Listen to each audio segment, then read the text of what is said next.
Dadmod's Media Machine presents the Brews with the Dudes podcast. Yeah. Okay. Suck it up. Hey guys, welcome back to another episode of the Brews with the Dudes podcast. I am Jake Lindquist. I'm Donnie Allen. And we are coming to you, not live. Maybe someday we'll do lives again. We're coming to you from inside of a 70-year-old car. Yeah, this is the 1950 shoebox we're sitting in. Yup. And we decided to make it a podcast studio for the night. Yeah, we are one with the asbestos and lead dust. Yeah, it's quite ugly underneath the seat. Yeah, there's Rather ugly. They use some kind of weird papery kind of material to like cover the floor back here. Yeah, it's probably got cancer and... So my theory is that they it could literally be asbestos. There's a good chance that it is. Yeah. And they use asbestos because it doesn't burn. It's kind of this miracle fiber that doesn't burn at all. So I think what they're doing is they're like, oh, okay, well the gas tank is back here. So if the car light's on fire, we've got a fire barrier. Because Okay, I think they lined it. You know, I can kind of see that. But I am talking out of my ass, so I don't know, ladies and gentlemen. God. Yeah, so hey, it is a new week. We are Yes. making progress in this thing. It doesn't look like we're making progress, but we actually are. Yeah, the cardboard barrier's down, so we can sit in it now. Exactly. We're in the step. middle of the wiring of it, so that's pretty cool. That's We're going well. in the first portion of That's true. wiring We it. are not in the middle of it. We are we are very much at the We beginning. have the fuse block mounted. And Correct. That's as far as we've gotten. Well, we got some planning figured out on how to run all the harnesses, where we're gonna run them inside the cab, what size Mm-hmm. wire we need. Also, that we don't need a 30 amp ignition source like they call Yeah, out for, okay. which is So just idiotic. if you are a car guy or girl and you're listening, what do you think an MSD, we'll call it a 6AL, needs for voltage? You wouldn't think 30 amps, right? Yeah. The equivalent of like, I don't know. I mean, really, like what takes 30 amps? I can't you start a car with 30 amps? Yeah. Will a starter turn over with 30 I believe amps? so. Yeah. I mean, okay, so anyway, it requires 30 amps apparently. It's fused for it, which is just bonkers. Well, what's weird though is okay. So for 30 amps, if you I want, am just realizing what your shirt is. it's Nicolas Cage. Cage Fighter? Is that what it says? Cage Fighter? Yes, All it's right, Cage pull Fighter. It, pull it straight so we can see it. We've got bees. We've got Nicholas Rage. Not the bees, Nicholas Rage. Oh, dude, this is awesome. Okay, so it's very Street Fighter. Yes. It's 100% Street Fighter-ish. You've got Cameron Poe. It is the... I think that one is National Treasure. That's from Kick-Ass. Mandy. That's actually John Travolta. That one's from Face Off. Face Off. That's so clever. Raising Arizona. What's the fire one? Ghost Rider. Ghost Rider. Okay. So yeah. And then Nicholas Rage, and then of course the not the bees. So Nicholas Rage, what is that from? I'm not entirely sure. Yeah, and I don't know the bees one either. The Bees one is from. Oh God, it's the Wicker Man. I've never seen it. Okay, I I haven't just either. know that he completely overacts, and that what he's known to do. That's amazing. But it's just supposed to be kind of a dumb horror film. Okay, as most of them are. Yes. Oh, that's so cool though. Okay, So, I love that shirt. this Now is- I understand why you've been waiting so long for This your is my- podcasting shirt. This is my $20 impulse buy off Facebook. That's amazing. And that's worth $20. That's worth $25. That's Yeah. worth $30. when I clicked That's on a the $30 link, I'm like, if t-shirt. it's $30 or less, easily. Oh, really? That was it. Yeah. that was my You're like cutoff. $30 and I'll cover this thing. But who doesn't like Nicolas Cage? I don't. Well, you know what though? Like, my wife doesn't like Neo. Keanu Reeves. What? I know. I was like, you got to be Okay. kidding me. I grew I- up watching Keanu Reeves. I now don't like your wife. I know. I was just like, how do you not like the dude? He's the chillest dude ever. And she's like, yeah, but his acting is so cheesy. You have Where to. he's always like, yeah, you know, like, oh, I'm here to fight. You know, he always plays those roles. 2 movies she needs to see then. She needs to see John Wick, where she does play a tough guy, Yeah. but he like learned how to how to handle firearms and all that kind of stuff. So he's badass in that. And then he did a movie in, it was either the late 80s or the late 90s, called Parenthood. And he plays one of the kids. And he's not the main character, but his character's fun. It's got Steve Martin in it, and I'm sold. If it's got Steve Martin, I'm sold. The guy from Ghostbusters with the glasses. Venkman? Not Venkman. He was trying Dan to find Aykroyd? He's trying to find Dozer.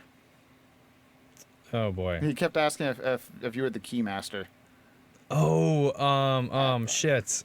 Honey, I Shrunk the Kids. Yes. Yeah, I can't think of the actor's name though. Damn it, what is his name? You guys are just I can picture his the face. people listening are freaking out right now because they're like, why can't you think of so and so's name? God damn it. Yeah, I can picture his face. I know. I can see his ridiculous little mousy face. I cannot think of what is his fucking name? He's great though. Yeah. In Honey, I Shrunk the Kids, he was the perfect cast for that. Absolutely. Yeah, perfect. Because he's already a small person. He's just like small little delicate features. Yeah, but he looks like that guy who would be kind of a goofy mad scientist. Oh, totally. Who just never is really understood for his ability. And then just starts never doing really understood. That's a good way of putting it. Yeah. So anyway, let's talk about some beer. Yes, I could go for a beer. So we've got Rocket Surgery Pale Ale. Speaking of mad scientist. Yep. So hopefully this isn't too loud, guys. It looks like it's registering pretty high on the the audio sounds. And it's in the red. Ka-chow. Well, now it's the fun part of how to drink and like not smack the microphone. I know. I apologize to you other. guys. Ooh. Oh, that was real loud. Oh man, I got one of the most annoying things. And if you guys are watching on YouTube, yes, I am. My finger is in my nose. So, I've never had a full beard, and now I've kind of got full is. It's okay. So when I say I have a full beard, it means I have a kind of a beard. I have I have a small beard. We'll call it that. Okay. When you see guys like our buddy Lance, that motherfucker's got a beard. Yeah. He's got a 8-inch long beard. See, I think of Rylan. Rylan's got a beard. Yeah, Rylan's got a full blown. Rylan, if you took any garden gnome ever, you get Rylan. Rylan is the gnome. Yeah, he's definitely a gnome. But yeah, I can't grow a beard. I grow hair here and then patches. Oh, gotcha. You've got the cheek patches. Yeah, so I gotta shave, and then I get told I just look like a pirate. So fear not. Most guys, especially in their 20s, I realize you're 30. Most guys in their 20s can't really grow a full beard. And I still have thin areas. So my cheeks don't have very prominent fur, but I do have a line, so it looks okay enough. So as long as you've got a kind of a consistent line from your cheek into your chin, it looks all right. But as you get older, this gets thicker. And that's why a lot of these older guys, they have the fur right up to the bottom of the lip.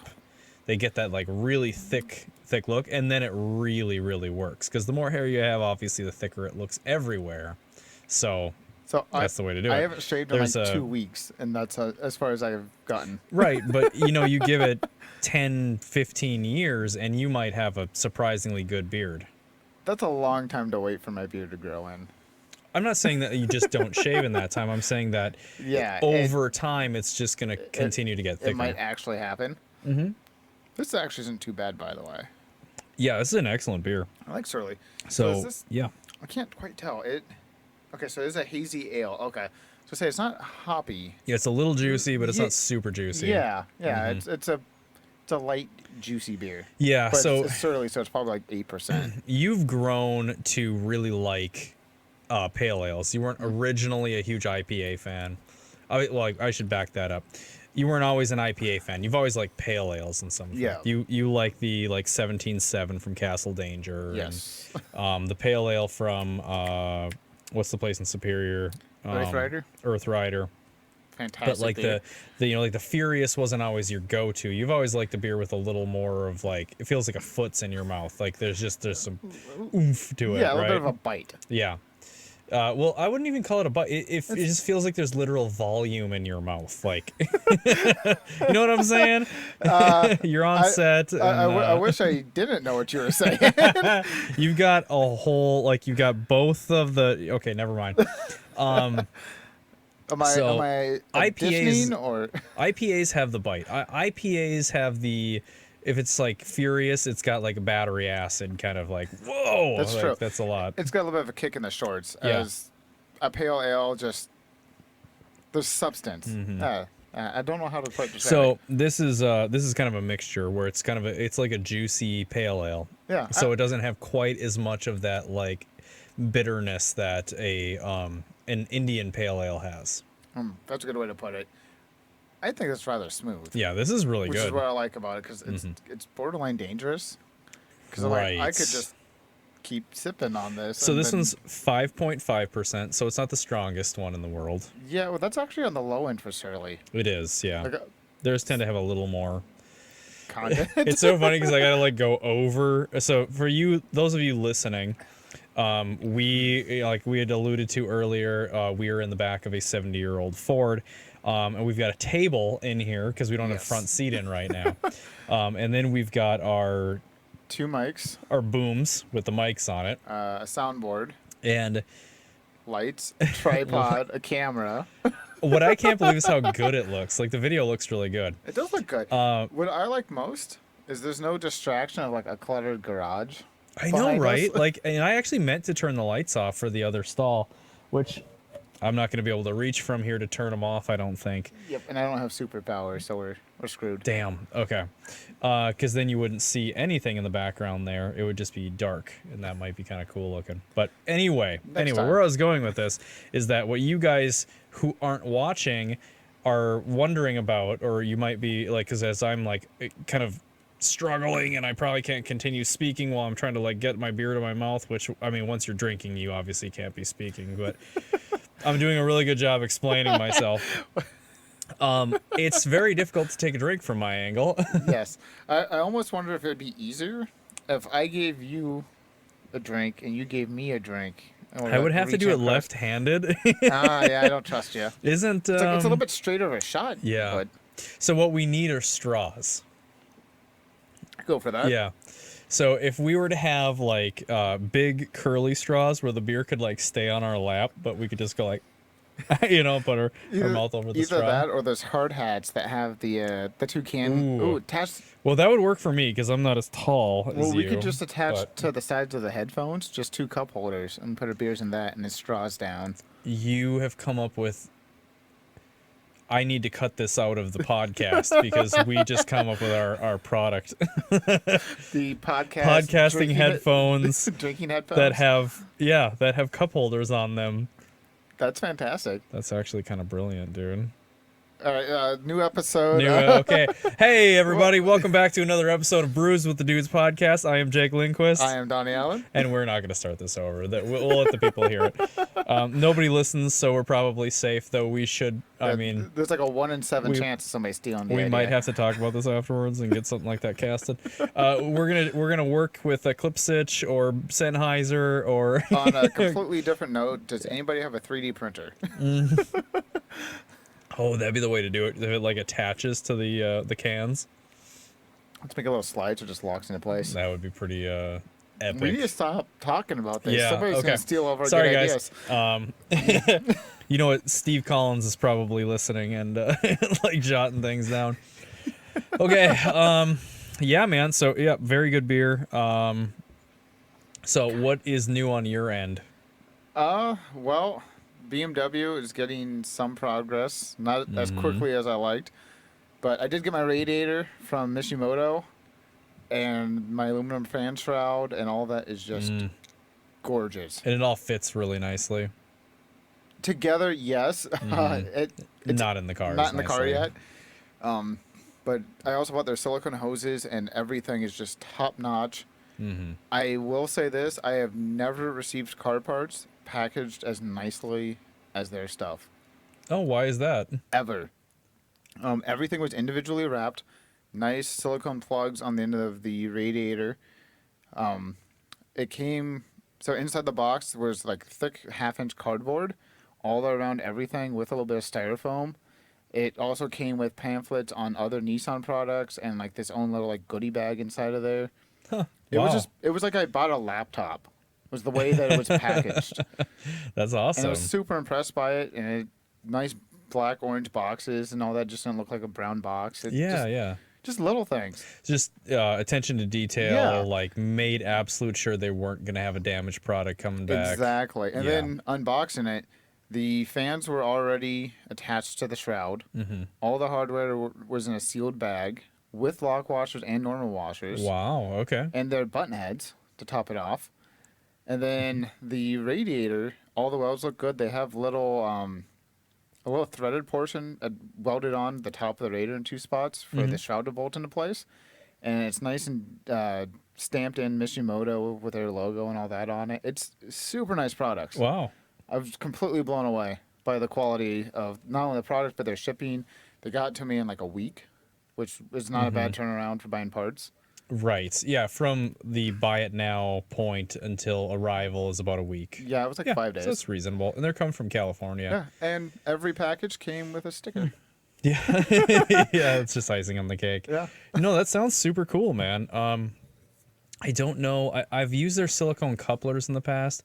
I've never used their radiators, but I've always checked with them to see if they happen to have something that works for me. I just haven't had anything that they had a product for. Yeah, it just made me laugh, though, because they send me all these little pamphlets for other Nissan products they have. And I'm like, Yeah. it's not a Nissan. I'm sorry, guys.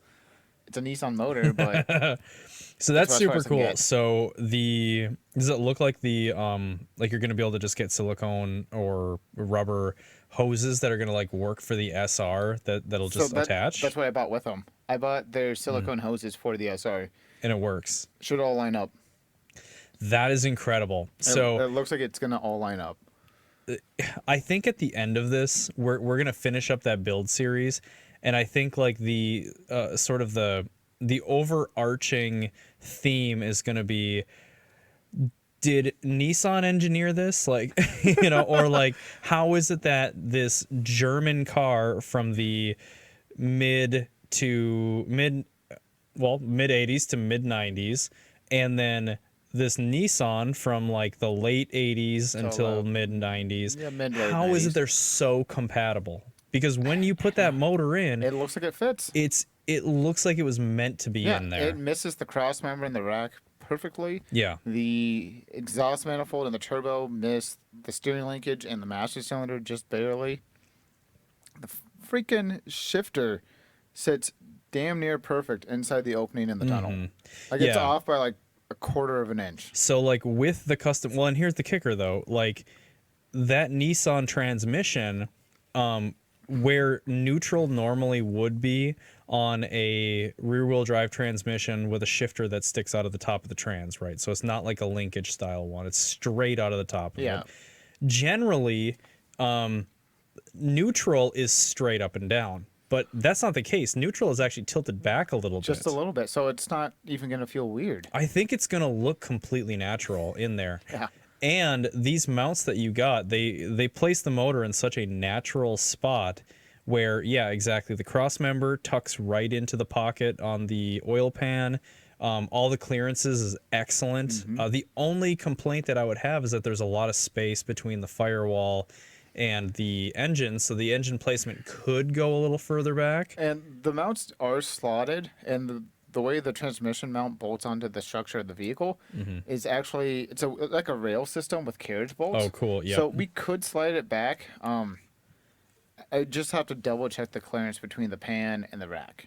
So there's probably a Yes. good 1/2 inch to 3/4 of space to actually move that back further. That's cool. Okay. The downside is where my heater core is located. It starts getting kind of tight for the hoses. Yeah, and that's crazy. I think we'll probably want to address those things first because the drivability is got to be as important as performance in Yes. this. You need to be able to enjoy the car. You don't this isn't a dedicated race car, you know. No, it's gonna get the shit kicked out of it like it is. But Sure. that's my driving style. But at the same time, if you're like, hey, let's go on this awesome road trip to Colorado, I want to have that option to take the car. Yeah, totally. Yeah, so like in terms of spacing on the back of the engine, there's quite a bit of room, but for the sake of packaging and running wires and hoses and all that kind of stuff, it's actually kind of perfect. Yeah. So I got a feeling one of the special things about the E30 is that it's a small rear-wheel drive front engine car that stuffs an inline six in there. And because of that, I think they just designed it with a deeper firewall. Like the I think the you're probably firewall right is on just that. further back, or it's like the passenger compartment is just further back or something, because they handle amazing with an inline six in them. Yeah. Yeah, they do. So I got a feeling that you're not going to notice any disadvantage to there being that like 2-inch gap on the backside. No, because the SR does weigh a little bit less, so if it's a little bit further forward, like you said, it's not gonna throw the balance off. Yeah, and we looked at it and determined that the M20 engine sits further forward too. Like Yeah. it's obviously it's a By- 6-cylinder, by a bit. so it hugs the firewall, but then it also protrudes further forward by a couple of inches. So with the M20N, the backside of the cylinder head / valve cover has about probably 3/4 of an inch of space between that and the insulation on the firewall. Super tight, yeah. Because I've had to fix the fuel line that runs right along there, and that's not very fun. Right. Well, just trying to access those transmission bolts are insane. So, I really think, like, in terms of handling characteristics, it's not going to be bad. Like, don't I think think so it's going to either. be really good. And at the end of this, and that's why I think, like, this is going to be the overarching theme of this build, is just how does it all fit together as if it was OEM? I got a feeling it's going to drive amazing, too. I hope so. So there's not a lot of builds. Well, let me phrase that. SR swapping and E30 is popular in like Australia. Yeah. And when It's- you say popular, there's a dozen of them. Yeah, there's Or a maybe 2 dozen. there's a Facebook page, and that's about it. Yeah. There's roughly 4. I'm probably in the top 10 people in the country to do this. Yeah. I think there's maybe 4 or 5 stateside that have done it. Mm-hmm. In one short video.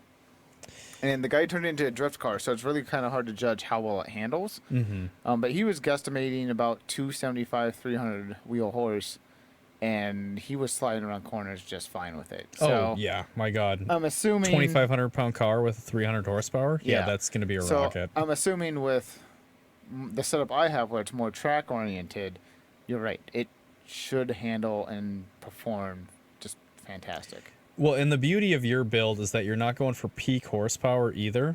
So yours is really built to be a grip racer, Yes. not a drifter. So It's really hard to explain that to people, by the way. Well, these days when it's all a dick swinging competition, that's what you're gonna get. You gotta get the Facebook likes. Yeah, That's what I it comes know, down to. it's ridiculous.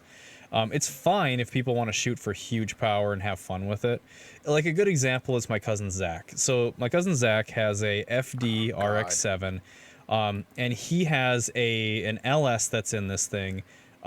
It was originally naturally aspirated, amazing build, made like 500 and some odd horse. It was unstoppable in the road course in the Auto X. And then he got beat by a truck, if I remember correctly. So he got beat by a turbo LS truck, and this was at Power Cruise, I think. Pissed him off. He LSA swapped it, so he tossed a LSA supercharger on the top of it, estimated at somewhere in the ballpark of 700 wheel horse. Riding in this thing was literally scary because it had so much grip, which was shocking. Like, I could not believe that when he hammered on this thing on a roll, it had nothing but grip. It moved.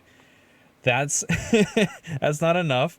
And now he's building it for turbo, and it should be 4 goddamn. digits or close to, knocking on 4 digits when he's done with it.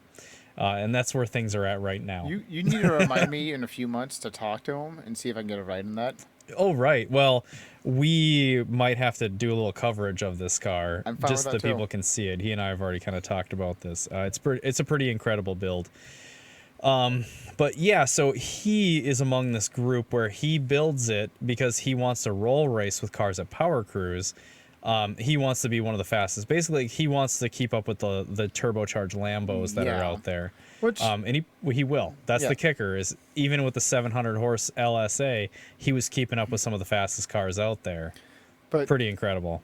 to each their own. I mean, that, like you said, that's the purpose of that build. Well, that's exactly it. So he's not looking for likes on Facebook either. He doesn't post about his build and stuff. No, he doesn't. I think I've seen 3 pictures of that car on Facebook. Zach's a super humble dude. So that's not the point of it. He builds his car because he loves it. He like breathes, he bleeds horsepower. Like that's Zach's style. And I think that's why people respect him so much too, is he's not in anybody's face. Well, except if you're on the track and you're trying to race with him, then he, Yo, lets bro, you he have was it. in my face. I'm in your face. But no, that's how cars should be. You build it for you. Exactly. Every build has its purpose. So build it for what you want. Yeah. Like, I've never understood Exactly. that. And I'm not gonna say any names. I know he's not listening though. But I had a buddy at work who was like, "Oh no, you want to run a bigger turbo and all that on your SR?" Mm-hmm. No, I don't want 400 horse. I don't want 500 horse. Yeah. I want to drive it, and I want to auto exit. I want to do road course. That's You want it what to I stay in one piece. That's the thing that you don't want it to be down for half the year or more because something popped on it and now you're scrambling to repair it or whatever. Exactly. Like you run a small turbo on that thing, which in your case it's a T25 T28 hybrid. So it makes decent power. You should be knocking on the 300 horse window somewhere in there, maybe a little bit over it depending on tune and all that stuff. And that's phenomenal. Like that's going to feel like a rocket for you. Going from 130 horse Yeah. to anything above 250 will be fantastic. Oh, dude, yeah. Yeah, I mean, you're going from 140 horse. If you felt 200, a bone stock SR, you would be like, wow, this is really fun. Because, like, those are relatively torquey engines, but I think it's not going to feel that much different with an SR.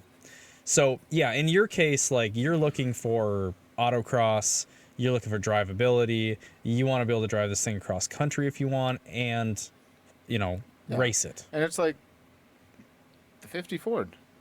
You're building it for you. You have a purpose for it. You want a reliable cruiser. Yeah. You can put your family in, your wife can drive it. It's going to make enough power to accelerate onto the highway. It's going to make more than enough power to do that. But you can drive the car with your family in it. And people might be pissed off that you're putting an LS in a Ford, but at the end of the day, it'll be turnkey, fuel injected, plenty of power to do what you want to do. You can still go have a little bit of fun with it if you wanted. Oh, totally. Yeah, so the LS, kind of the rationale behind this was like I wanted OEM drivability And as you're close to definitely it gonna as get that. possible. Obviously, I'm doing a Sniper EFI on it, so that's far from OEM, but it's a proven, really reliable system, so I don't feel too bad about using that. Like, there's tens of thousands of miles on these EFI kits. They work amazing. So I'm not worried about that in terms of like drivability and stuff. My main concern was that I didn't want to start messing with things too much and get it too far from OEM. I was told to put a cam in it and stuff, and it's like, yeah, I can, and I understand why a cam would have been a good thing to toss in it when it was all apart. Like when it was out of the car, a cam's not going to be the easiest thing to put in now. Yeah, I get that. But I don't care. I mean, like, this thing was a flathead. This was brand new. It was an 8BA flathead, so it made 100 horsepower and then like 180 foot-pounds of torque. I'm going to a 5.3, an LM7 LS, which is knocking on the 300 horsepower door, and it makes like 350 foot-pounds of torque or something like that. So It'd be just freaking fine for what you I'm need. tripling horsepower and doubling torque.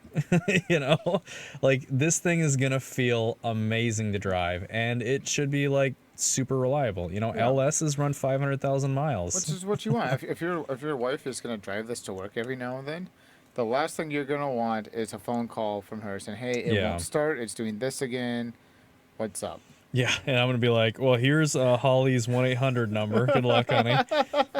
Watch this YouTube video. And Yeah, this is a link watch to our Dad. YouTube video. This is a link to Dad Mod's episode. Oh my god, that'd be so funny. I'm pretty sure she'd just be pissed off at you. She would disown me. I think, rightfully so. I try to do that to people whenever they ask for help to diagnose their cars or something. I'm like, oh, I have this video for you to watch. I'm gonna link you to a Dad Mods video. Oh man, that's good. That is really funny. I don't know. Maybe I've been able to do that. I mean, I've linked a lot of people. I get a lot of questions, especially on the Shoebox Facebook pages, where people are asking questions about stuff that like we've already covered. So I definitely share all of the videos that I can, not obnoxiously. You know, if somebody's like, hey, I've got this thing, and I'm like, hey, if you want, I can send you this video or I can post it. So I'm not trying to be like an obnoxious douche about it. That's kind of how I handle it. Is like, if yours you is a joke, know, where you're just like, here, you think your front end might have some movement in it? Here's like our video on how to diagnose front end. This is a shakedown. Stop calling me. Watch this shit. Yeah, exactly. I got my own stuff to work on. It's good. It's funny, you know. It's funny if you guys hear anything rubbing against the microphone. It's my beard tickling the microphone because everything's so tight in here. My shirt, my chin. I love that shirt. That's so good. The many faces of Nicolas Cage. What sold me was John Travolta. I just thought that's a brilliant little touch. So good. I mean, somebody's got a good sense of humor came up with that. So shout out to T-Villain. That's the name of the company I bought T-Villain? this. T-Villain.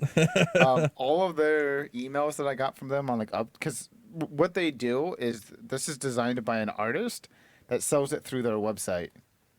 Oh, apparently. Okay. Huh. So it's like an Etsy for T-shirts apparently. Oh, cool. Okay. But all of their emails were like almost like it was written by pirates. They were all just like, oh, if you don't know, if you're curious on your shipping, like we can send the hounds after them and all this. It was just silly. Funny. It just had this personality to it that was really freaking weird. Yeah, there's a lot of there's actually a couple of T-shirt companies that are like that. You ever heard of T-shirt Hell? No. So T-shirt Hell was like the original website that you go to get like the adult humor T-shirts. Okay. You know, like the really rotten ones, inappropriate jokes, the ones that like the woke would probably try and like cancel you for now. They're so good. If you ever get a chance, check out tshirthell.com. It's very funny. I'm gonna have to look that up because I love dumb T-shirts. It's all in the style of this. I love dumb T-shirts. Yeah. I know that's the thing is like I need to improve my stupid T-shirt collection because I just like they've all worn out. Like I don't have any stupid ones anymore. I need more of a color palette in my closet. If you look at my closet, yeah, it's all black. It's all black or it's soccer jerseys. There's no in between. I think I have like 2 red T-shirts. And that's it. It's true. Oh, I have 2 tan ones that say Dad Mods. Yeah, that's right. Yeah, was it a tan and a light blue or something like no, that? they're both hearing aid or khaki brown. They're both hearing aid brown. Cool. That's funny. Oh, this is the downside of being in a small car. Did you open that a second time? It had to be opened twice for some reason. Like I opened it closed itself? No. Is that a possessed can? Maybe. Should I tell my boss that I can't come to work tomorrow? You got a possessed can. And drank possessed beer. Yeah, it's kind of like having the Rona. So you got vaccinated. Yeah. You got that vaccine though. So funny story. I have both my arms fully tattooed. Yeah. And I don't like needles. And I got vaccinated. And you got a vaccine? Yeah.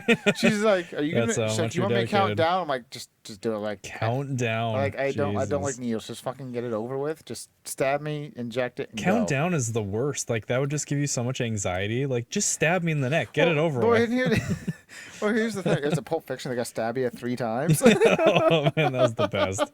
No, the thing I don't get too is like.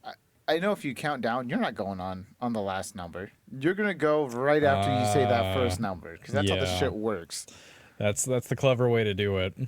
So yeah, but got vaccinated. Surprisingly, didn't feel completely like garbage the following day. Just felt, I don't want to say sick, but like sore arm, just kind of felt achy, and well, I was hanging out with you, so I just kind of You just seemed like like you're hungover. Like a little hungover.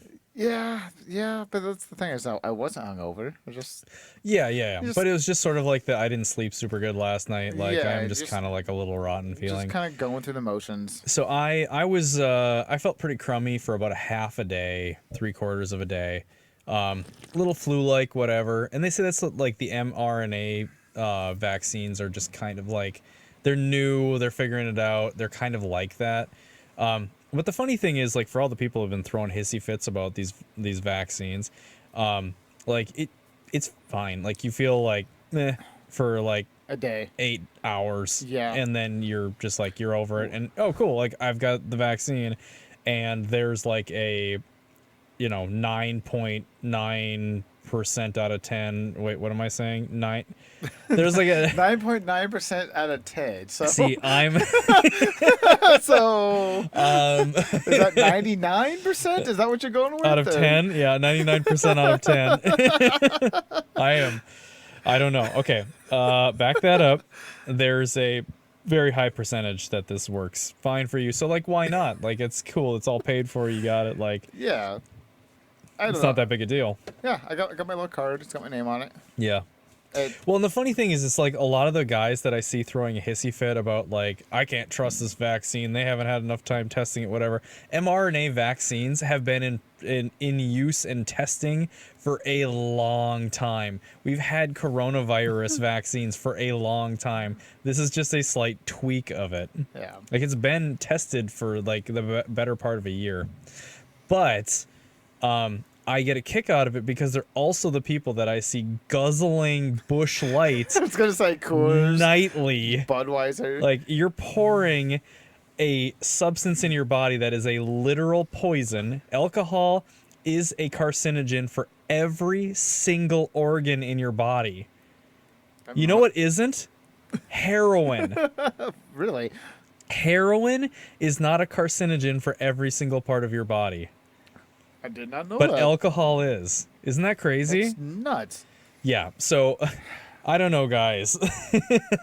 Like, you make your decision, but whenever I hear somebody make that kind of an argument, like I'm not going to be the guinea pig for blah, blah, blah, blah. And it's like, don't you work in an auto shop? Well, it's like there's a guy, he works in the production side of our building, who, oh yeah, I'm not gonna get it. This is all chemical warfare, all this kind of jazz. Yeah. But truly believes in Bigfoot. Oh, man. So I just looked at him like, you gotta be shitting me. It's Like, like, come on, am I being buddy. punked? Is Ashton Kutcher around the corner? Like, what the hell is going on here? How can you believe in Bigfoot but think China is starting war with us by tossing okay. out like coronavirus? Like that makes Oh, no that's sense. interesting. Okay, so I wouldn't put it past the Chinese to start, like, basically, like, just accidentally leak something that, like, collapses everything. Yeah. I mean, I wouldn't put it past them, but I'm not sure I believe that that's a conspiracy that's going on here. I don't know. I wouldn't be surprised if it's a lab leak. I wouldn't be surprised in the leaks, but it might be an accidental thing. yeah, I'd say accidental at most because if I was gonna start chemical warfare, like, wouldn't you want something that was like over the top potent? Not if you want to collapse the entire financial system. Yeah, okay, I can kind of see that. I But mean, this your was goal kind is- of, your like, goal isn't sneaky. to necessarily kill people, but more just to collapse. Yeah, because they're collapse like the society portion of it? the superpower these days, and if you take down all the other big superpowers and you crush their financial system, because here's the thing, like, China got over that shit real fast. Like, they were literally welding people into buildings. They don't give a fuck. See, they don't have democracy. There's no checks and balances there. Not like there's a whole lot of checks and balances here that a certain president has proved, but there's they literally welded people in the building that were sick. So I'm sure a shitload of people died, and they're just gonna not talk about it because I mean they're already committing genocide already. So Yeah, that's all no sorts of big fucked. deal. But they bounced back real fast and opened up for business. I don't know. It's a fucking conspiracy, man. Like, I don't Everything's a believe any of this conspiracy shit. Give me hard evidence. Okay, I'm not gonna be one of those tinfoil hat people. Like, the vaccine's fucking fine. Get it so we can go back to regular. Please. Anytime I hear the phrase tinfoil hat person, I think of Joaquin Phoenix in Signs sitting on the couch with his little tinfoil hat on. With the I haven't kids. seen Signs. You've never seen Signs. Everybody I say that to gives me that look. It's worth watching once. Once and never again. It's Because it's that bad. No. It's an M. Night Shyamalan film. So you watch it once, and then the shock factor, the twist is over, and you can't watch it again because you know what's going to happen. Oh, gotcha. But okay, it's really good that first time you watch it, and then it's gets kind of slightly like worse the more you watch it. The Usual Suspects. Yeah. Now, granted, The Usual Suspects is really good, so that's worth multiple watches. But the twist, you watch it the first time, and you're like, "Oh my god, How this did I is see incredible!" this coming? Yeah. He walks out the cane and the thing, and oh my He god, made it up on the board, and Yeah. spoiler. yes. But yeah, or like Seven, same thing. Ooh, But what's in the box, man? Seven you can watch over and over again. M. Night Shyamalan films just don't hold that value. He's got like two films I think that hold that value. That's fair. That is fair. Still worth watching once Yeah, if you can get over the whole Mel Gibson thing. I like Mel Gibson. I He like- doesn't like the Jews. I was gonna say, I liked Mel which is a Gibson problem. before the racist spat that he went on. But Yeah, he went on quite the anti-Semitic tirade. it really does explain though why Passion of the Christ was so gory. Oh, dude, yeah. Well, he really wanted to exemplify how bad the Jews drug Jesus. Oh God, I've 'Cause never they, never seen it. I just know it was Bro. grotesquely gory. It is a snuff film. It is a snuff film for the hyper-religious. Like, I'm not gonna say what I was gonna say because this is gonna go out on Spotify and everything.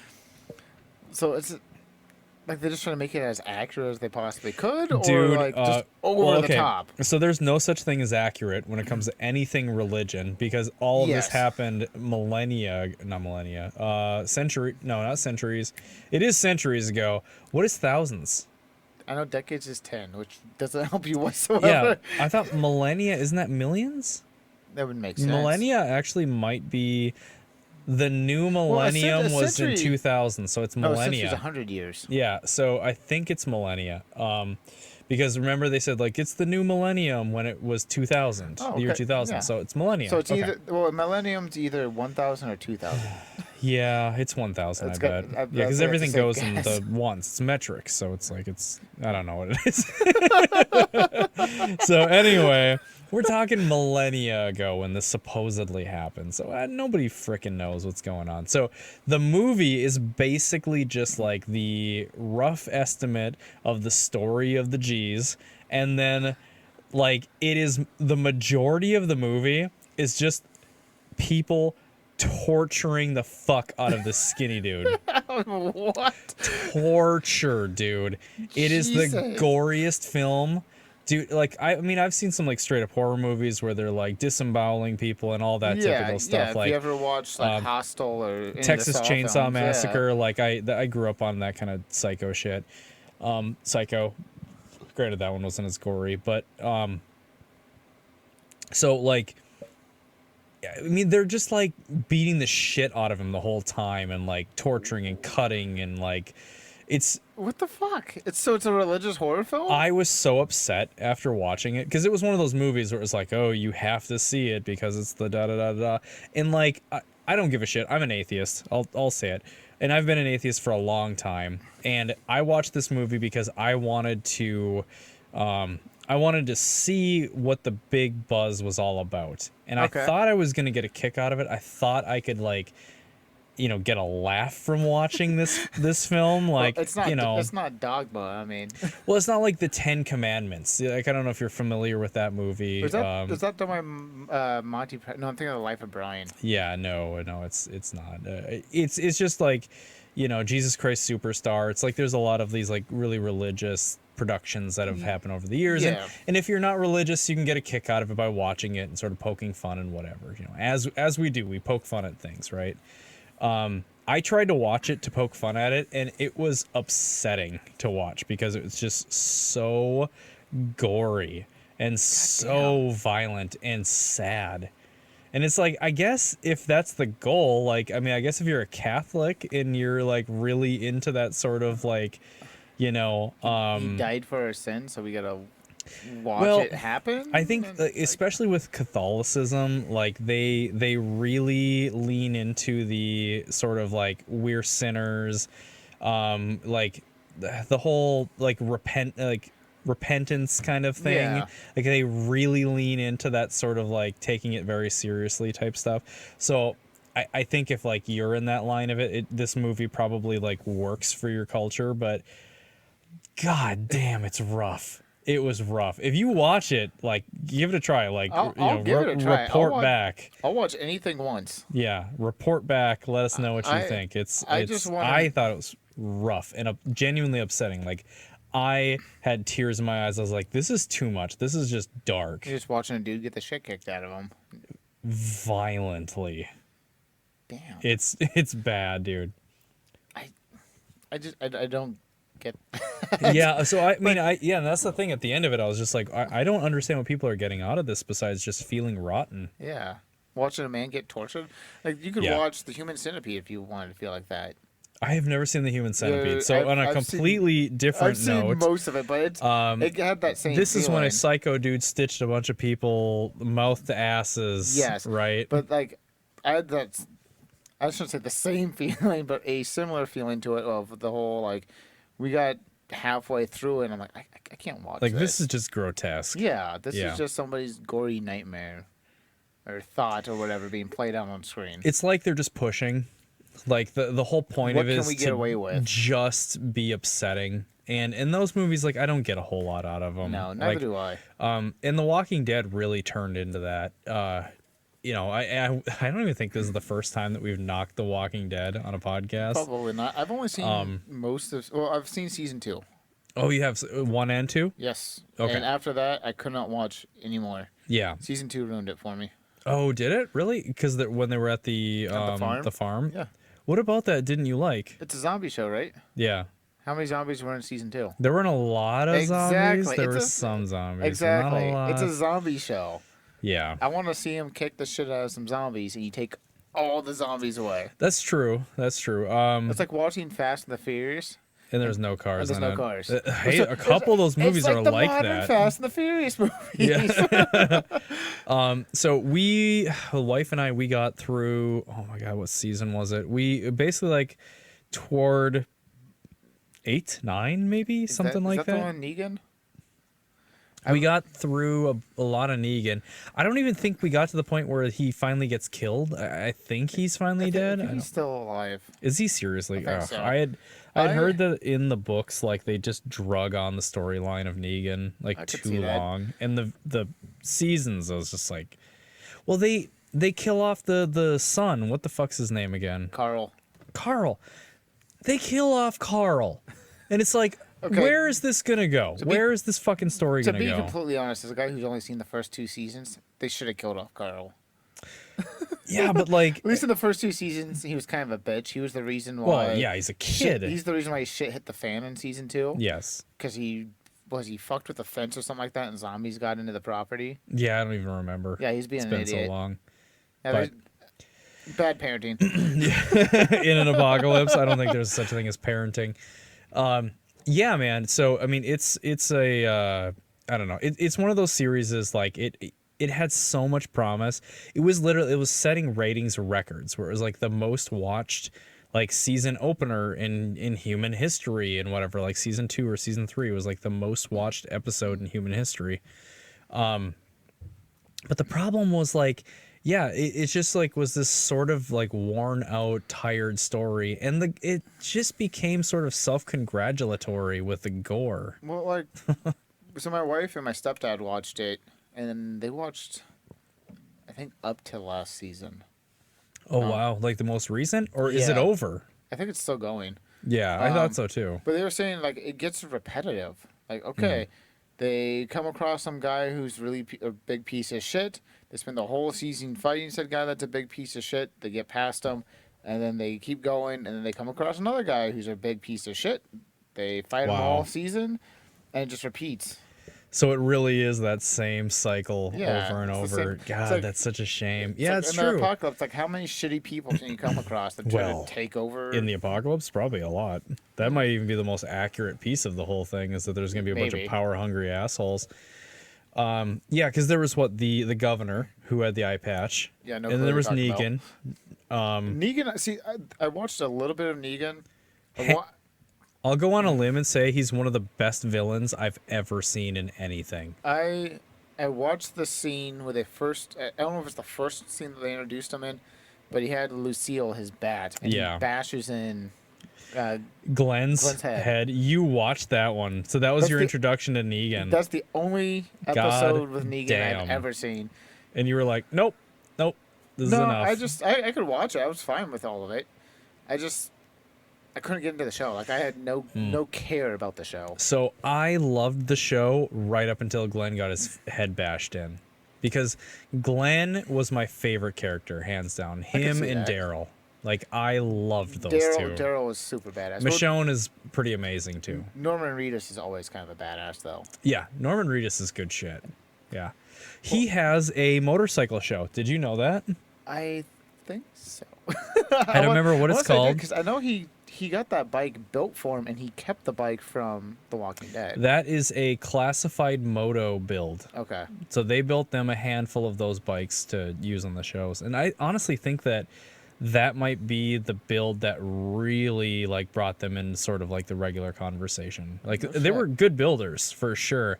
And they clearly were pretty amazing at it because they literally built a bike for the show. Yeah, that'd be awesome to build anything for a TV show. Yeah, could you imagine? But yeah, I think like that really like put them on the map, you know, in terms of like, you know, US bike builders. Because I mean, my God, you build. Not only is it super freaking cool looking, but I mean they're using it in like the most popular TV series. Yeah, you get to watch him. Doesn't he kills zombies off of it? A couple Oh, times, yeah. doesn't it? So That feels so cool. I think it's a. Oh my God, what is it? It's a Yamaha. God damn it! It's a V twin. It's like a 90-degree V twin. I cannot think of what it's called. So Sorry guys, if, VX something I think.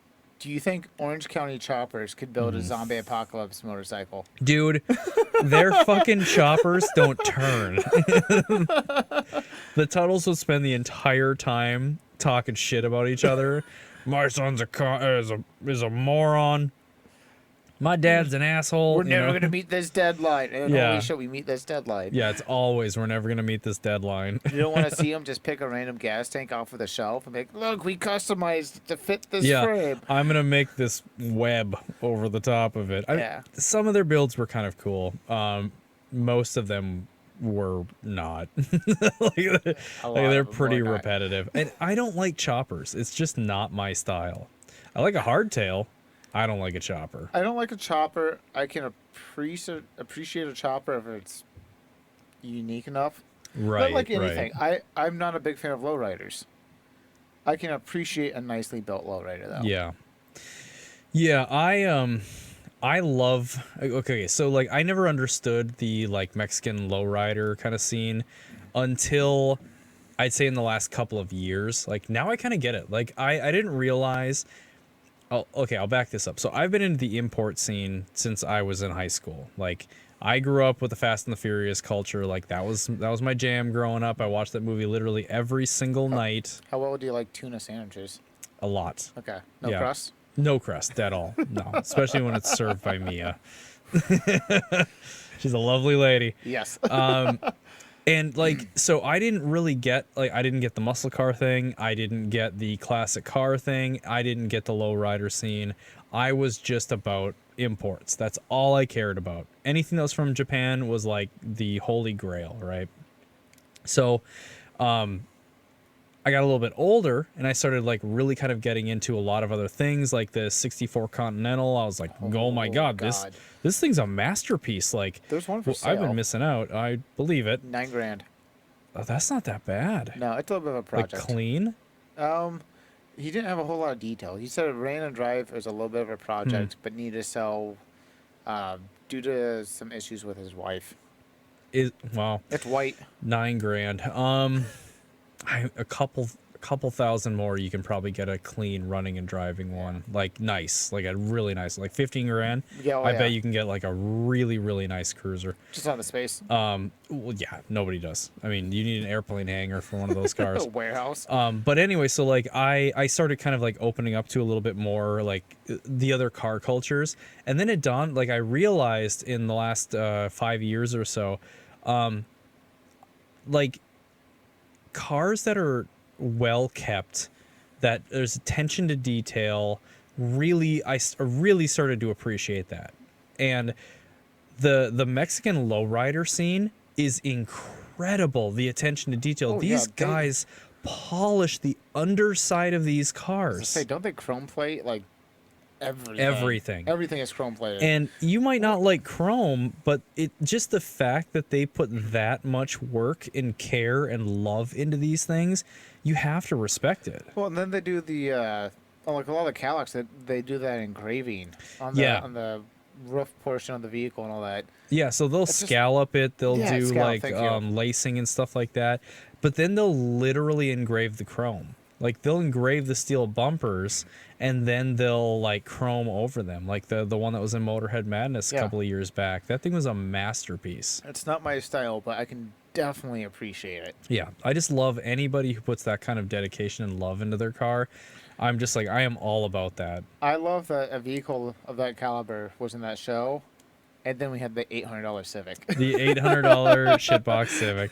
I know. Well, with no love put into it. We put a lot of love into that car, dude. We custom built two bumpers for it. We had a drop down tailgate that hauled its own tires. It was a lot of tough love. I'll put it that way. Yeah. We swung some hammers on that thing.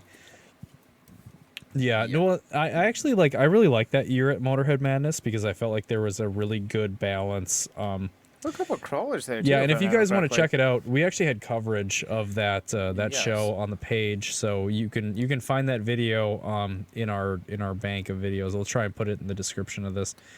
Yeah, man, it was a really good time, and it had like a good balance. There was the DOA guys, the Dead on Arrival, like off-roading crew where they have literal rock buggies. There was a bunch of those lowriders. There's the Cruise for Cancer portion as well. Yeah, that always has some amazing cars. Like you said, your cousin's RX-7, Netzel's Belvedere was there. Koi's R34 was there. Oh, that's right. The R34 was there. Then you had everything from like purpose-built classic show cars that had their own little velvet booth set up with the mirrors and all that, so you can see underneath. And yeah, it was a good show, and it was a very good show. I do miss that show, and I'm glad it's coming back though. It's coming back next year, thankfully. Yeah, and it's nice because like now I know the promoters, I know the guys who are going to be running it, so it'll be great if we want to like try and chip in and help out with it, or have a spot or we'll whatever. Have a couple of projects done finally for it, so we can actually showcase our builds. We'll be showcasing builds that'll have some seat time, some road time on them too. So these things will be like, obviously this season coming up here, this is going to be the roughest that these cars are going to be. They're both like after massive builds. It's going to be like the sort of cutting their teeth season, right? Oh yeah, there's a lot of bugs to work out. And yeah, a lot of bugs. There's going to be a lot more garage nights than planned, but that's fine. Oh, for sure. There's gonna be a lot of like, oh, it's acting weird with this, and we've got to repair that, or maybe it'll be perfect. I mean, you never know. Usually doesn't work that way. I'm gonna guess that the Ford is more likely to have quirks because every aspect is being touched, whereas your car, we're just doing a motor swap with already built mounts, and like, it's a pretty tried and true kind of swap. Whereas for you, it's more like we're doing custom electrical, so it's like, why doesn't this work? Either the setup isn't right, or we just simply wired it wrong. Something done. Diodes that backward, could be. We didn't connect the ground good enough, or I actually think that'll be fine because this isn't the first car that I've rewired. I've done a couple of them, and everyone's been fine because you test it. Yeah, that's before true. it ever goes out on the street, you test and you go, oh, okay, weird. Why does this 4-way flasher just not work, or whatever? So yeah, I don't know. I mean, I think it'll be okay. The biggest things I'm worried about are things like the fuel system, is it running correctly? Like steering, is that all kind of working perfect? I think my biggest fear for both projects is the brake systems. Oh, dude, I know. Well, this doesn't have a booster on it, so I'm definitely worried about this one. This doesn't have a booster. We made everything 100% custom on it. Yeah. And then deleting the ABS, I have a couple custom lines and stuff in there. I'm just afraid that they might leak a little bit. Oh we my have to God, I know. reflare it, rebend lines, and all that fun crap. I know. I really hope that we don't have any brake quirks. Like we did a decent job. Like we have a really good flaring tool now. I've stood on the brakes on this thing. I still hate doing brake lines. I do too. Doesn't matter how good the flaring Scary. tool is. Doesn't matter how many times I do it. Hate it. I know what. Hate it. It's one of those things where it's like a lot is at stake. If you fuck it up and a line bursts, or if something like, even if it's just like a slow pinhole, but when that pedal hits the floor, it's terrifying. Yeah, see, and that's and an auto especially. Like yours is at least a manual. Yeah, but see, that's my fears. Knowing how I like to drive, it's gonna take me probably a solid month to get to trust the car. Oh yeah. Because I'm gonna be going through Jay Cook and I'm gonna want to push it just a little bit, and my mind's gonna be like, no, we don't know if that brake line's gonna hold. Dude, I or know. that fitting. Just in terms of like track time, you know what you're gonna do? This is gonna be just like when we went to Topeka. You're gonna have like a little shred of hesitancy for about 3 minutes, and then you're gonna be like, fuck it. So you're gonna go to Jay Cook and you're gonna be like, you're gonna stand on the brakes a couple of times. You're like, it's fine, and then you're just gonna go balls to the wall the rest of the way. I guess it all depends if my kids are in the car or not. Oh, dude, yeah. Well, personally, I wouldn't have your kids in the car for the first couple of months. Yeah. Work out the kinks. Don't risk them. Yeah, it's gonna take a little while. Honestly, like I'm not gonna have my kids in this car. I don't think at all for a year or so, maybe more. The downside is my kids love being in my car. I love my kids more than they love being in the car. I know. I don't need getting in an accident, having my kid fly out the window or something, because there's no seatbelts in this thing. That's true. Hey, in a future video, we'll be putting seatbelts in a classic car. Well, and the thing is too is I'll be driving to and from work a bunch too, so there'll be some highway time there. I'll be able to kind of test everything thoroughly before they go in there. Yeah. Yeah, I mean, I already think you're a little loony for putting your kids on your motorcycle. But first off, not kid one. So Roman's not gonna ride? Roman's too little. Oh, okay. Harper. So I actually emailed the Duluth PD. I'm like, I'm a little curious on what the laws are. Like, I've been hearing some mixed things.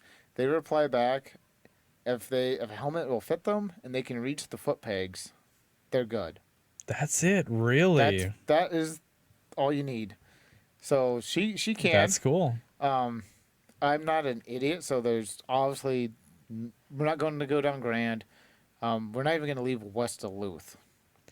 It's going to be like I'd take like 8th Street. Yeah, it's going to be Little John's over to my parents' house and back. Side streets, stuff like that. Maybe kind of back more by the paper plant because it's like no traffic over there. But yeah, the goal is to get some mileage with her on the back of the bike. Because I've taken her up to, there's that church a couple blocks away. I've gone up there and back with her on it, and she loves it. Yeah. And so we actually bought her a helmet earlier this week. It's her helmet. We actually used, so when we got our COVID relief packages and all that kind of stuff, we were still employed. So their checks we actually put into their savings account for things that they need. So she picked. I'm like, you can pick up a helmet. Like, Dad gets the overall say on the helmet, but you can pick out what you want. So she found one. We ordered it up, and and she's really excited to go out on the bike. And I've told her, I'm like, that's awesome, but you need to listen to Dad. Like, yes. We'll get some mileage on. I'll take you on a little bit longer. We'll kind of venture out a little bit at a time. We're not going to just go all the way across West Duluth and back the first time out.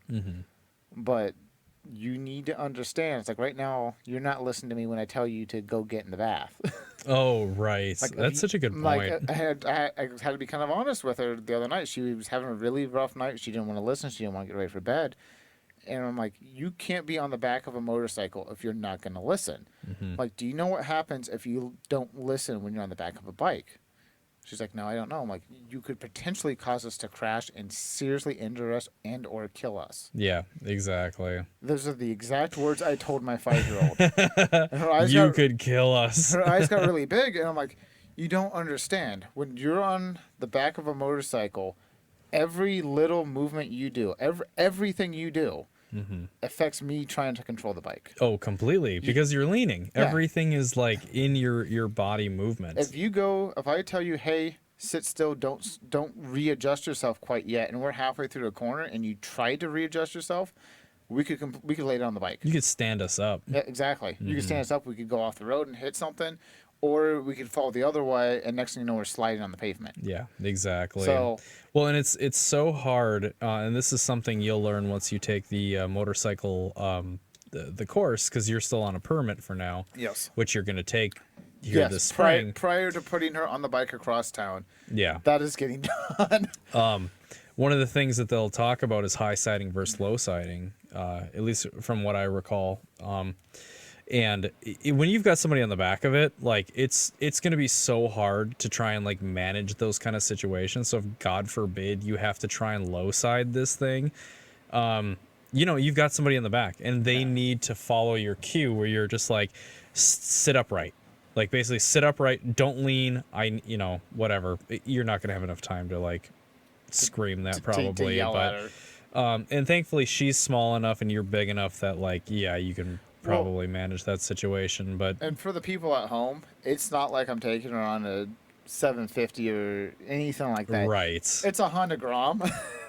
It's 125 cc's. I mean, with me on it by myself, I can hit like 50.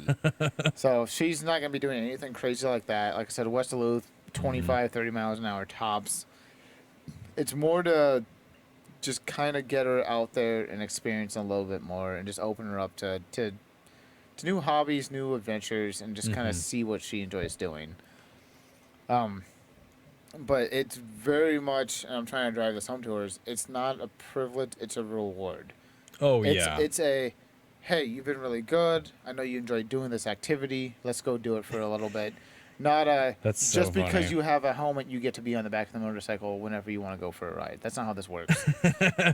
That's so funny that you're able to parlay riding on the back of the motorcycle into being like you've been good, so you get to do this benefit. That dad also really fucking loves. Yeah, exactly. Oh, shucks, honey. I got to take the kid for a motorcycle ride because she's been good today. Yeah. Bummer. I know, it's adorable. So I sold my 1966 CT90.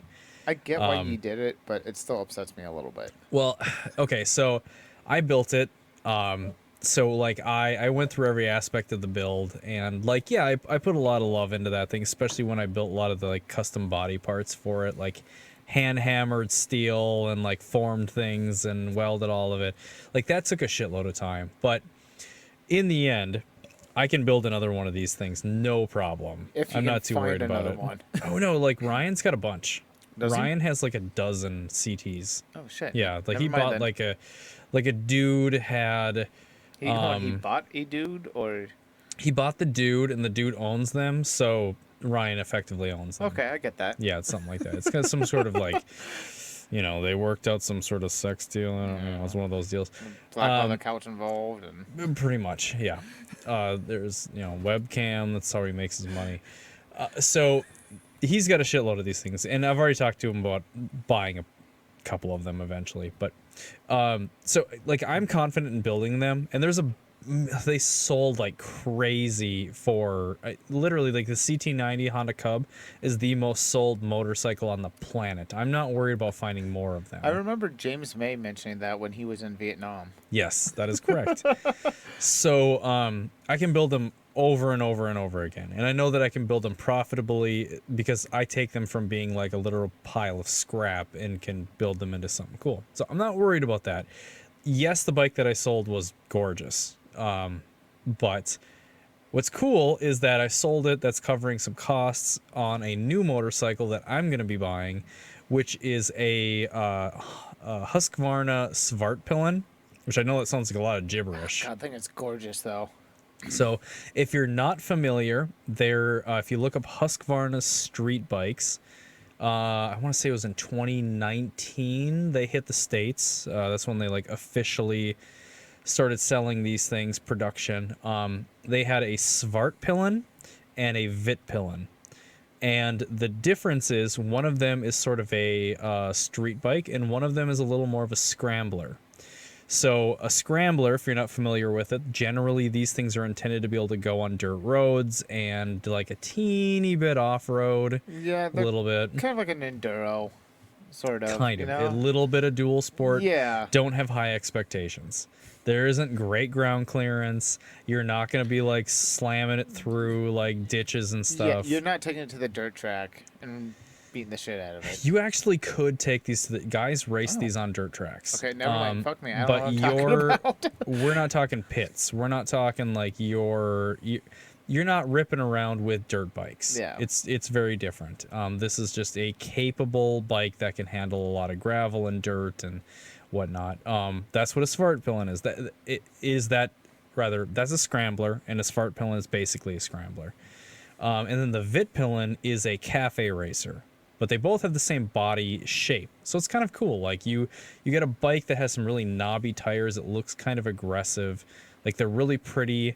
They're really like smooth shaped and kind of minimalistic. And they've got sort of a flat line on the top. Like they're gorgeous bikes.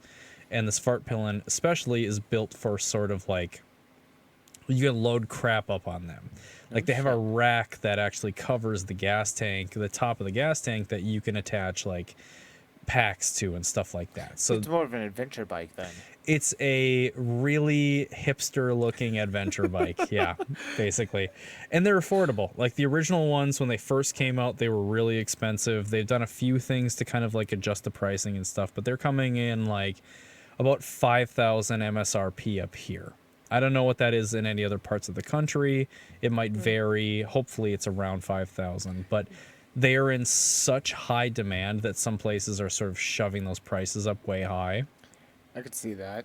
They do not make a ton of them, and they sell like crazy.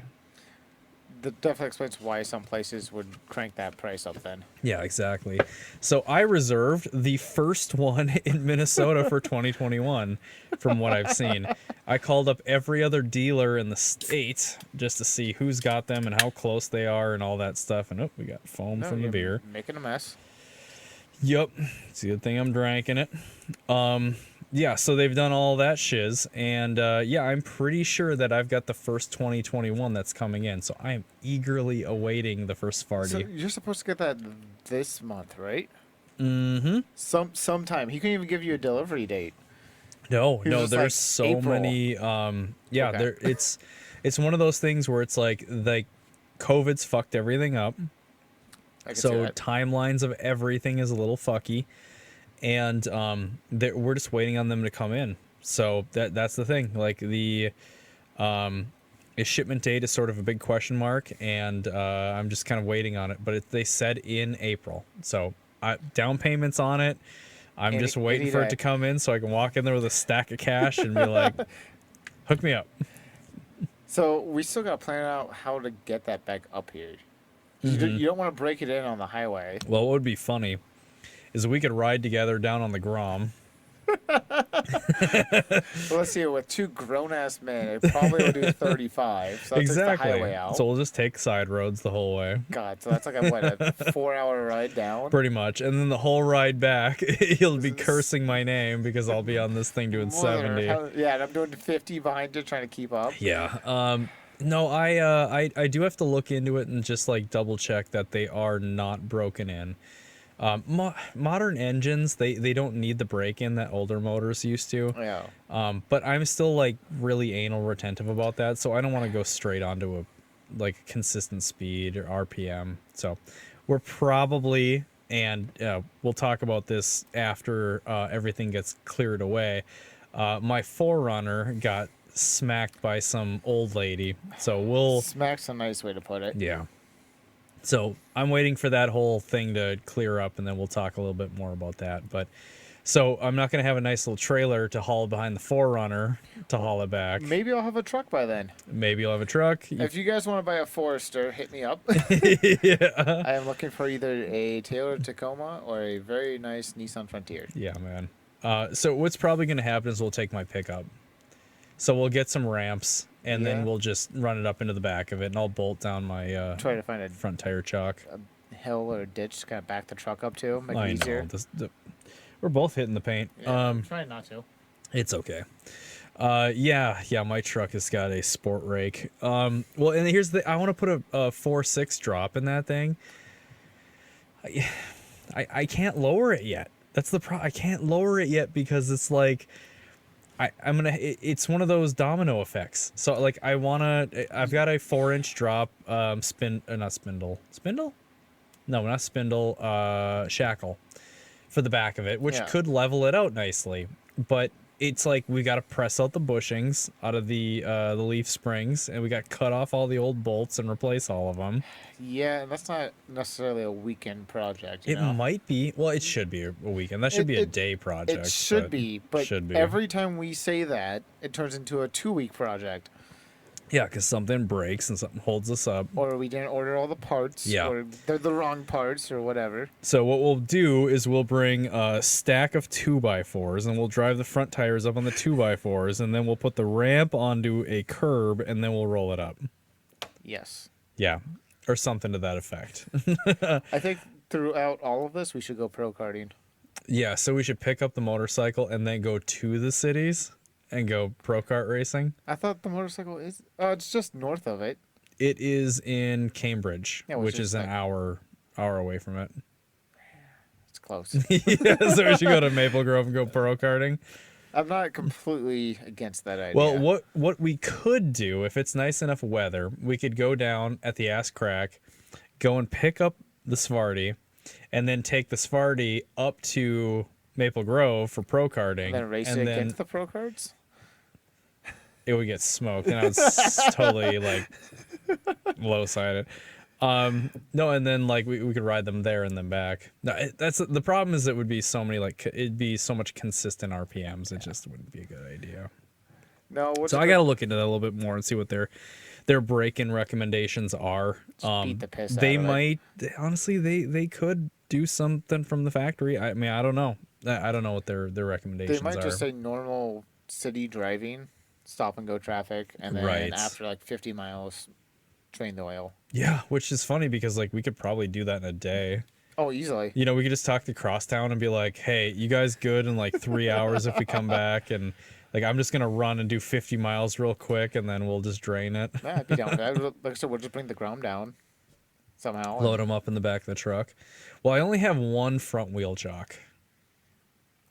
The Grom we could just like lay on its side. The Grom with enough duct tape we could just strap to the roof.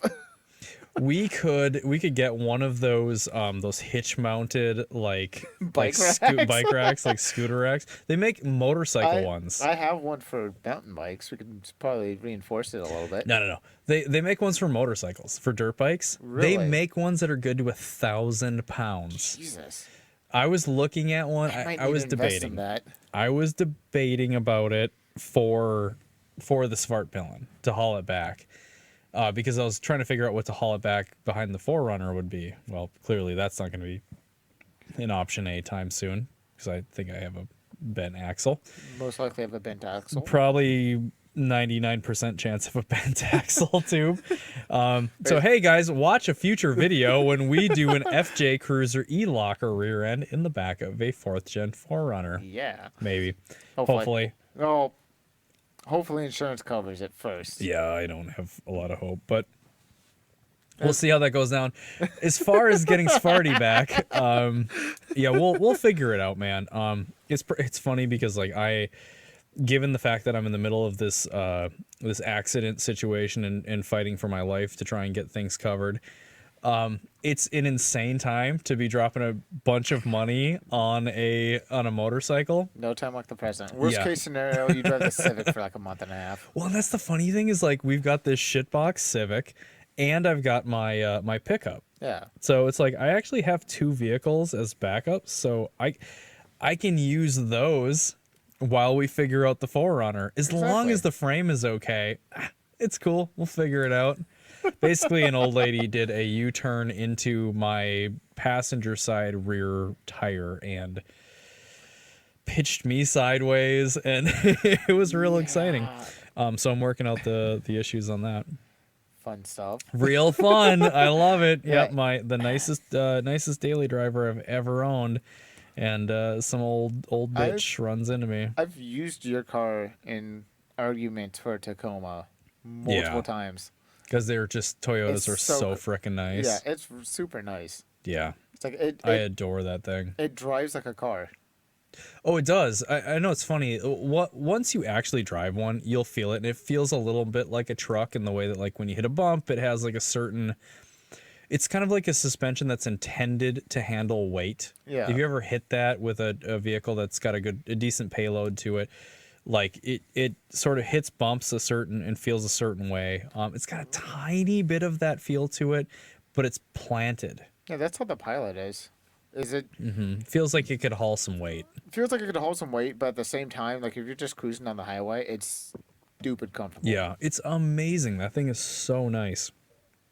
So, we looked at it tonight, and you've seen it now. Yeah. Where the one tire looks like it's pointing correctly, and the other side that was clearly hit is pointing off into right field. Your tires are like my eyes. Yeah.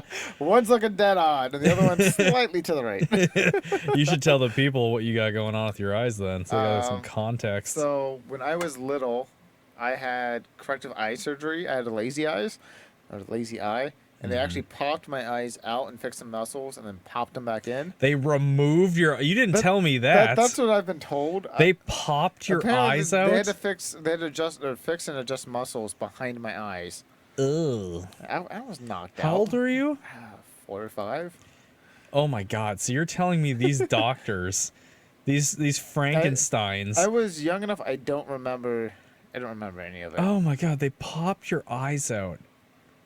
That That would be horrifying. Do you think there's some nurses just sitting there like with Visine, like dripping it onto the eyes so they don't get too dry? it's just Ben. Was it Ben? Or do you think they Ben had like not Bill and I. Ben Stein. it's Ben Yeah, Stein? 'cause he did the whole eye drop commercials for the longest time. Oh, so the he's just sitting Visine there, he's commercials. just filming commercials. It's probably just like nurses held a mason jar up to the side of your head and they just dropped your eyes into the mason jar full of liquid. no, not even that. It's And the probably doctors were fiddling with your it's muscles. probably just like a little kid's cup. Just It's like a little Dixie cup. Your eyes are in Dixie cups. But That's horrifying sounding, dude. they fixed some stuff. Jesus Christ. And surprisingly, I don't need glasses. They were like, oh, he's going to be in glasses the rest of his life. When I hit like 16, 15, I didn't need glasses anymore. So at I don't know, like 16 years old, they were like, "Oh, Jake, you need corrective glasses now." I didn't have to have my eyes popped out of my fucking skull, and you have. You had your eyes popped out at 5 years old, and they're jabbing your muscles and cutting things and doing they stuff. fucking fix stuff apparently. Jesus Christ! So I don't know if it's because of all of that or if it's the way I was born, but I have a rare stigma. I don't see out of both my eyes at the same time. Like most people use both their eyes for their depth perception, all that kind of stuff. I see out of one dominant eye, and the other eye acts as more of a peripheral vision. And it'll automatically switch, and I can control it if I want to, but it just naturally happens. That is And so so strange. That's the weirdest superpower. It's not really a superpower. It's a super disability. It's definitely a mutation, but it's not a superpower. But they were like, Donnie's super disability. I don't even get a better fucking parking spot at it, which really sucks. I mean, you might be able to. I could probably fight that, but or they might say you shouldn't be driving. maybe. Well, the funny Super thing restriction. is they're like, oh yeah, his depth perception will be all screwed up and all that. I play soccer, disc golf, and bowling. Yeah. All three require heavy depth perception. Yeah, dude. Well, and yeah, you can like effectively beat off without having to wonder if you're grabbing the right piece. Yeah, Exactly. usually. Yeah. That's insane, dude.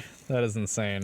So there it is. That now the people Yeah, understand. so that's the whole eye joke reference right there. Yeah, that you guys Eyes will all hear sorts of that in fucked up. any of the dad mods videos. Like every once in a while, it comes up where we're cracking a joke about the eyes. The eyes. Yeah. Hey, if they work, they work. Well, that's the thing. Like you can race a car and you can I can drive a car fast. I don't You know if can- I would say race. you can throw a frisbee and all that Yes. stuff. Is what it is. Yeah, it Whatever. is. Just keep on living. Yeah. Make the best Keep out on of it. keeping on. Life's a garden. Dig it. Dig it, dig it, dig it. Hell yeah, dude. All right, ladies and gentlemen, we are coming up on almost an hour and a half. So we want to thank you if you're still with us for listening to another Brews with the Dudes podcast. I am Jake Lindquist. I am Donnie Allen. We didn't really need to announce that a second time, but we Third just wanted to make sure, third time. We just really wanted to make sure you guys know who is talking. Thank you. And we will see you guys in a week. Yeah. Hopefully in a week, unless something stupid happens. Which would most likely happen because we make Stupid really things bad decisions. always happen. So thanks, guys. We will see you guys later. Bye-bye.